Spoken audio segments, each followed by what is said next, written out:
Cũng như điều số 4 tu sĩ chuẩn từng ở trên địa bàn song song cùng một căn Cambodia 7 key Cambodia 7 key chỉ cho nên cũng không ai chạy rồi lấy cũng là thuộc chỉ 10 năm sáng tiến còn lưu lọ lại những cái chuyện này ngàyนี้ខ្ញុំមានវីដេអូដ៏ពិសេសមួយហើយជាវីដេអូដែលកម្រមកចែកជូនដល់បងប្អូនទស្សនិកជនដែលកំពុងតែទស្សនាផ្ទាល់នៅតាមគ្រប់កញ្ចក់អេក្រង់ទាំងអស់អញ្ចឹងអូខេ let's go ស្វាគមន៍បងប្អូនមកកាន់វីដេអូសំខាន់នៅក្នុងថ្ងៃនេះអញ្ចឹងកន្លឹះដែលខ្ញុំចង់ណែនាំជូនបងប្អូនគឺ4កន្លឹះសំខាន់សម្រាប់បងប្អូនយល់ដឹងជាមួយនឹងគ្រឹះស្ថានធនាគារនៅអញ្ញធំនៅពេលដែលបងប្អូនចាប់ដាំប្រើប្រាស់នៅកម្ចីអញ្ចឹងកុំឲ្យខាតពេលយើងចូលដល់ចំណុចទី1ចំណុចទី1ដែលខ្ញុំចង់ណែនាំបងប្អូនគឺ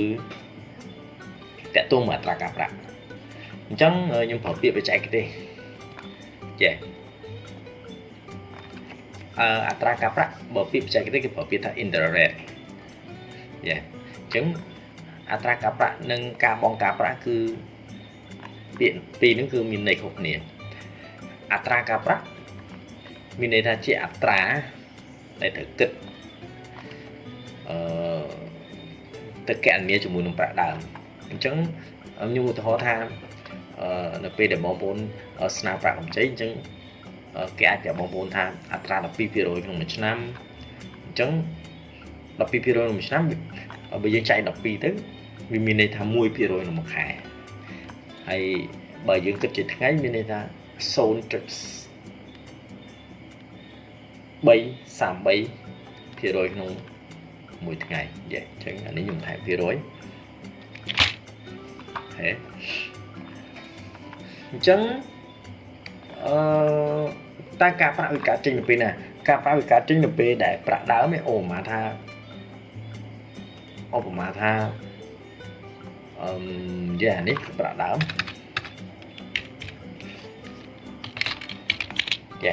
ឧបមាថាបងប្អូនស្នើសុំប្រាក់ដើម40លានរៀលអញ្ចឹងបើសិនបើគេគិតអត្រាការប្រាក់បងប្អូន 12% ក្នុងមួយឆ្នាំវាស្មើនឹង 1% ក្នុងមួយខែអញ្ចឹង40លានរៀលគុណនឹង 1% ទៅវាស្មើនឹងមួយខែដំបូងគឺបងប្អូនត្រូវចំណាយការប្រាក់ហ្នឹងគឺ40ម៉ឺនរៀលឬក៏បើគិតជាថ្ងៃគឺ 13320 រៀលអញ្ចឹងវិធីគិតសាមញ្ញខ្ញុំឧទាហរណ៍ជូនបងប្អូនមួយខ្ញុំយកកាសូនេះអញ្ចឹងឧទាហរណ៍ថា40លានរៀលគុណនឹង 1%អញ្ចឹងគឺបងប្អូនត្រូវចំណាយការប្រាក់40ម៉ឺនរៀលអញ្ចឹងអាការប្រាក់40ម៉ឺនរៀលហ្នឹងហើយការប្រាក់40ម៉ឺនរៀលឬក៏មួយថ្ងៃ 13320 រៀលគេហៅថា interest paid ឬក៏ការប្រាក់ដែលបងប្អូនត្រូវចំណាយ 12% ក្នុងមួយឆ្នាំ 1% ក្នុងមួយខែ 0.0333% ក្នុងមួយថ្ងៃគេហៅថា interest rate អញ្ចឹងរបៀបគិតការប្រាក់ពន្ធនាគារ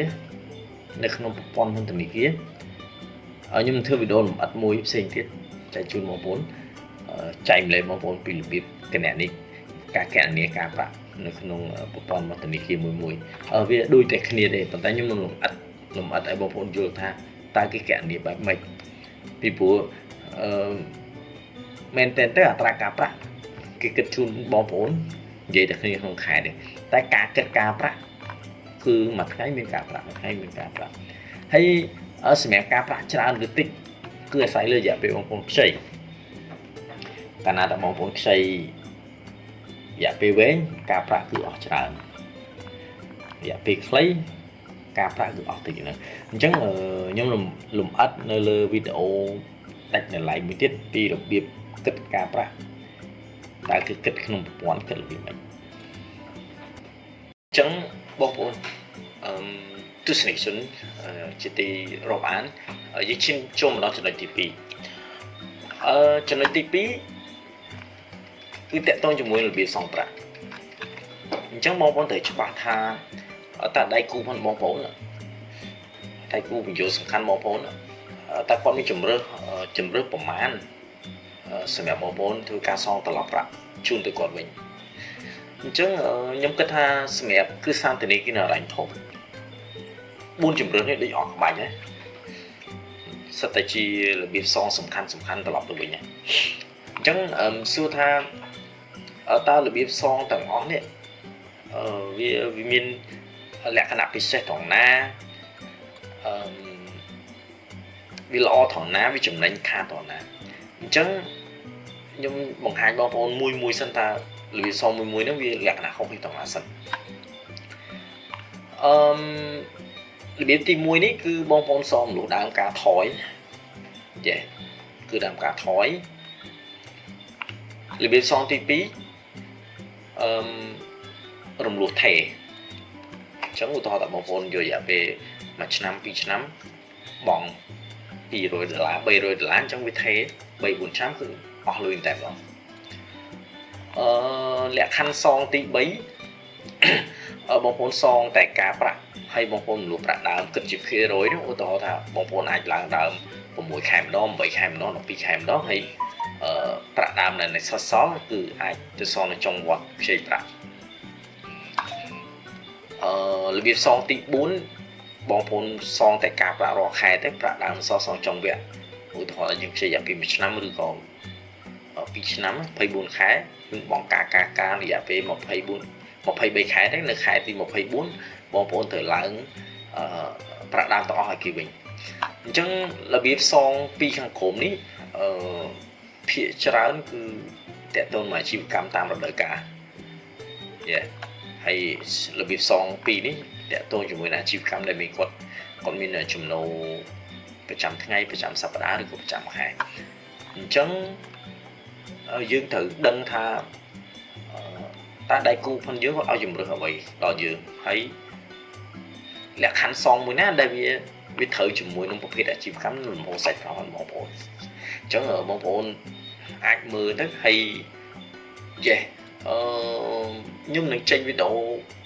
កាន់តែពិសេសជាងនឹងមួយទៀតតទៅមួយរបៀបសងប្រាក់នេះដើម្បីខ្ញុំចែកម្លែកបងប្អូនថាមួយណាចំណេញមួយណាខាតហើយយើងមានយុទ្ធសាស្ត្របែបហិរញ្ញវត្ថុយើងគិតបែបយុទ្ធសាស្ត្រហិរញ្ញវត្ថុដើម្បីយើងដឹងថាយើងគួរតែប្រើជំរឿនមួយណាដែលចំណេញដើម្បីយើងយកគំនិតហ្នឹងទៅចរចាមួយដៃគូដែលជាម្ចាស់លុយដែលជាប្រភពដើមទុនជូនបងប្អូន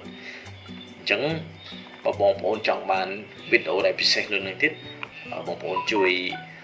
ចុច Subscribe ហើយចុចរូបកណ្ដឹងទៅបងប្អូនអាចតាមដាននៅវីដេអូសំខាន់ៗខ្ញុំនឹងចែកម្លែកទាក់ទងជាមួយនឹងអន្តៀនព័ត៌មានធានាក្រហមធំនិងព័ត៌មានផ្សេងៗទាក់ទងនឹងវិស័យហិរញ្ញវត្ថុតែម្ដងបាទអញ្ចឹងយើងបន្តទៅចំណុចសំខាន់មួយទៀតអញ្ចឹងបងប្អូនយើងមកដល់ចំណុចមួយទៀតចំណុចទី3អត្រាពិន័យនិងប្រាក់ពិន័យបងប្អូនមិនមែនតែទៅមានរៀនមួយនេះតាមពិតប្រយ័ត្នពេលយូរមែនតើបើសិនបើគឺយកមេរៀននេះទៅបរៀនសិស្សថ្នាក់ឧត្តមសិក្សាវិញណាសម្រាប់សិស្សដែលរៀននៅលើជំនាញធានាគារហិរញ្ញវត្ថុប៉ុន្តែខ្ញុំព្យាយាមពំនាំនៅចំណេះហ្នឹងនឹងបទពិសោធន៍ជាច្រើនឆ្នាំយកមកជបាច់បញ្ចូលនេះយកតែខ្លឹមសារពិសេសមកចែកជូនបងប្អូនព្រោះធម្មតាបងប្អូនអត់មានពេលត្រូវចំណាយពេលច្រើនដើម្បីទៅមើលវីដេអូមួយដែលវែងឡាយហើយ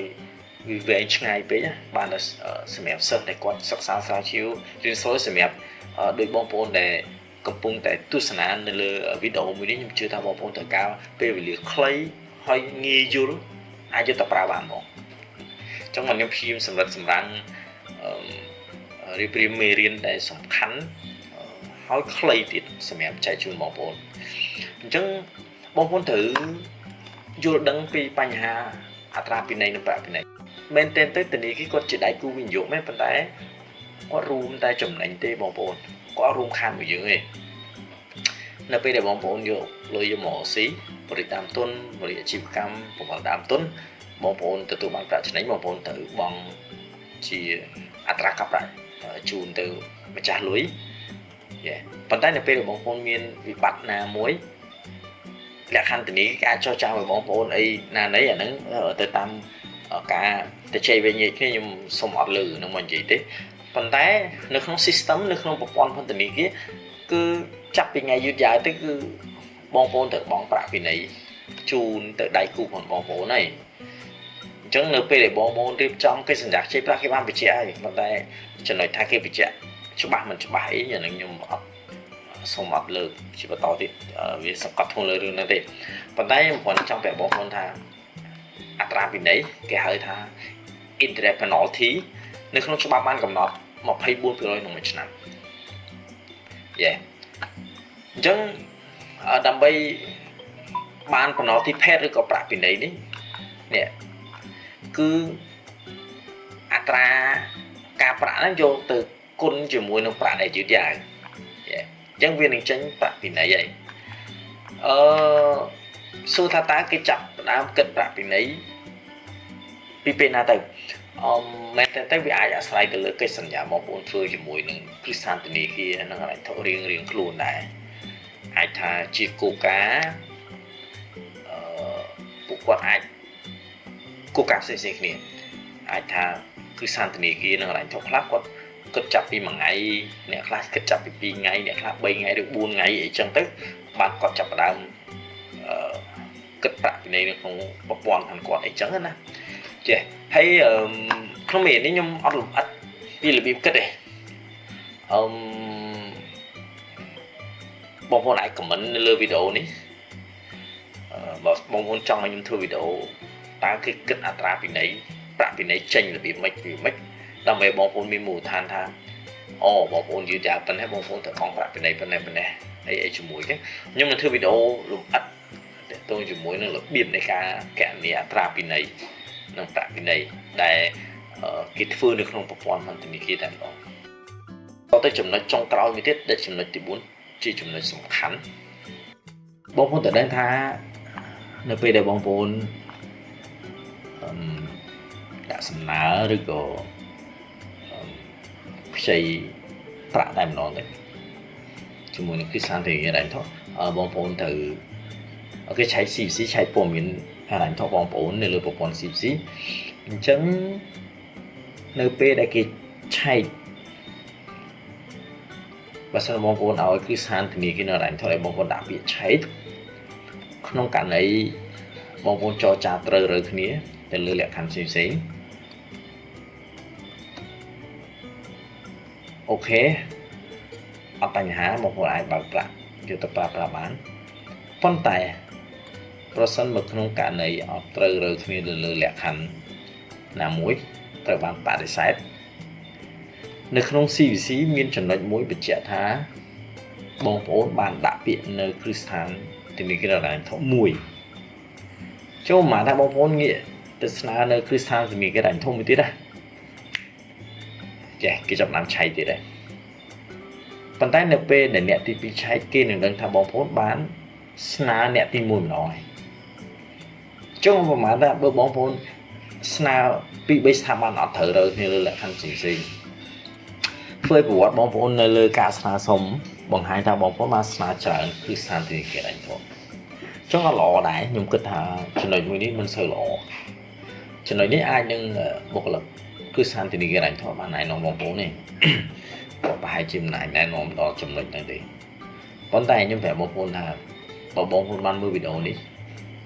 គឺបងប្អូនអាចដឹងថាបើបងប្អូនកុំឲ្យខូចប្រវត្តិនៃការស្នើសុំបងប្អូនទៅ download កម្មវិធី CBC on mobile app មួយបងប្អូនទៅ download ទៅហើយបងប្អូនចុះឈ្មោះឲ្យធម្មតាទៅនៅក្នុងនោះគឺគេ free ជូនបងប្អូនមួយឆ្នាំបងប្អូនអាចឆែកព័ត៌មាននោះបានបងប្អូនអាចឆែកបានហើយព័ត៌មាននោះវាចេញមកដូចគ្រឹះស្ថានធនាគារគាត់ឆែកចឹងក្នុងរយៈពេល1ខែបងប្អូនអាចកាន់របាយការណ៍ហ្នឹងជូនទៅគ្រឹះស្ថានធនាគារអាជ្ញាធរណាមួយដែលបងប្អូនចង់ដាក់ពាក្យឲ្យគាត់យកព័ត៌មានហ្នឹងទៅពិនិត្យមើលសោះថាបងប្អូនមានជាប់ខាងណាខាងណីមានប្រវត្តិសងជាមួយអ្នកណានេះមិនអញ្ចឹងប្រវត្តិផងបងប្អូននៅលើ CVC បងប្អូនអត់មានប្រវត្តិស្នើសុំខាងណាទេពីព្រោះបងប្អូនឆែកខ្លួនឯងអញ្ចឹងចំណុចនេះចំណុចសំខាន់មែនតើសម្រាប់អ្នកដែលគាត់ចង់រក្សា credit ផងគាត់នៅលើ CVC គឺល្អគឺអញ្ចឹងខ្ញុំជឿថាបងប្អូនបានទស្សនាវីដេអូនេះគឺបងប្អូន គឺមានតម្លៃសម្រាប់បងប្អូនអាចយកទៅប្រើបានអញ្ចឹងសូមអរគុណដល់បងប្អូនទស្សនិកជនដែលបានតាមដានវីដេអូដ៏ល្អមួយនេះសង្ឃឹមថាវីដេអូមួយឃ្លីបនេះមានប្រយោជន៍អាចជួយបងប្អូនជាគំនិតយល់ដឹងពីបញ្ហាអន្ទានអាចយល់ដឹងពីការស្វែងរកប្រភពទុនជាមួយដៃគូគ្រឹះស្ថានធានាហិរញ្ញវត្ថុអាចជួយបងប្អូនពីគំនិតក្នុងការចរចាយកអត្ថប្រយោជន៍ផ្សេងៗយល់ដឹងពីអ្វីគួរតែជជែកអ្វីគួរតែធ្វើដើម្បីជួយបងប្អូនកាន់តែរីកចម្រើនលើជីវភាពរស់នៅលើអាជីវកម្មផ្សេងៗអញ្ចឹងបើសិនបងប្អូនចង់បានវីដេអូដែលល្អៗបន្តទៅទៀតបងប្អូនអាច Subscribe ឬក៏ចុចរូបកណ្ដឹងដើម្បីទទួលបានវីដេអូថ្មីៗខ្ញុំនឹងចែកម្លែកពីគំនិតពីគន្លឹះសំខាន់ៗទាក់ទងជាមួយនឹងវិស័យអន្ទានក៏ដូចជាគំនិតថ្មីៗទាក់ទងជាមួយនឹងគំនិតហិរញ្ញវត្ថុបាទអញ្ចឹងអរគុណបងប្អូនជូនពរបងប្អូនទស្សនិកជនទាំងអស់គ្នាសុខសប្បាយរីករាយឆ្នាំថ្មីបាទសូមអរគុណ